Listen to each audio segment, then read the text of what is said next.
సందర్భంగా ఇచ్చినటువంటి హామీ ఈ బడ్జెట్ సమావేశంలో పారితోషికాలు కాకుండా ఫిక్స్డ్ వేతనము 18,000 రూపాయలు ఇస్తామని చెప్పింది. ఆ విధంగా బడ్జెట్లో నిధులు కేటాయించాలని చెప్పేసి మేము ఈరోజు ధర్నా కార్యక్రమానికి నిర్వహిస్తూ ఉన్నాము.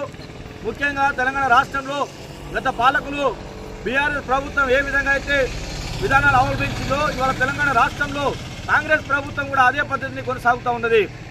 ఎన్నికల సందర్భంలో ఆశా వర్కర్లు దాదాపు సమ్మె చేసినటువంటి క్రమంలో ఈరోజు రాష్ట్రంలో ఉన్నటువంటి కాంగ్రెస్ ప్రభుత్వం నాయకత్వం అంతా కూడా టెంట్ శిబిరానికి వచ్చేసి మేము మన ప్రభుత్వం రాబోతుంది, వచ్చిన వెంటనే మీకు పారితోషికాలు కాకుండా ఫిక్స్డ్ వేతనం ఇంప్లిమెంట్ చేస్తామని చెప్పారు. ఇప్పటికే దాదాపు 1 ఇయర్ పూర్తి అవుతుంది. ఇప్పటి వరకు కూడా ఆశా వర్కర్ల యొక్క సమస్య పరిష్కారం చేయడానికి ఇవాళ ప్రభుత్వం ముందుకు రావడం లేదు. పిఎఫ్, ఈఎస్ఐ, ఉద్యోగ భద్రత లేదు, పారితోషికాలు లేనటువంటి పనులు చాలా విపరీతమైన పనులు చేపిస్తూ ఉన్నారు. చేయకపోతే చేస్తే చేయండి, లేకుంటే ఇంటికి వెళ్ళిపో